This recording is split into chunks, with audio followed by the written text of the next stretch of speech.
नमस्कार दोस्तों इस दशहरा के शुभ अवसर पर खेसारी लाल यादव जी का 2 फिल्म सिनेमा घरों में रिलीज होने वाला है। एक फिल्म का नाम है अंदाज तो दूसरे फिल्म का नाम है अपराधी फिल्म का ट्रेलर से लेकर के उस फिल्म के गाना में से बहुत सारा आ चुका है, लेकिन खेसारी लाल यादव जी के अंदाज फिल्म का अभी तक ना ट्रेलर रिलीज हुआ था, ना ही उसमें का गाना कोई रिलीज हुआ था, कुछ भी अभी तक नहीं रिलीज हुआ था। अभी फिलहाल उस फिल्म का फर्स्ट लुक आया और आप लोग लगातार इंतजार कर रहे थे उस फिल्म का ट्रेलर का, लेकिन फाइनली आज खेसारी लाल यादव जी का अंदाज फिल्म का ट्रेलर का रिलीज डेट आ चुका है।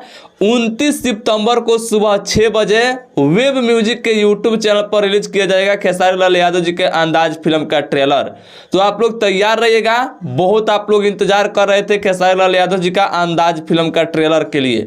तो दशहरा का शुभ अवसर पर अंदाज फिल्म रिलीज होगा आप सबके नज़दीकी सिनेमा हॉल में खेसारी लाल यादव जी का, और 29 सितंबर को सुबह 6 बजे वेब म्यूजिक के यूट्यूब चैनल पर अंदाज फिल्म का ट्रेलर आ रहा है। तो आप लोग तैयार रहेगा। बाकी अपडेट अच्छा हो तो आगे से शेयर कीजिएगा। मिलते हैं नेक्स्ट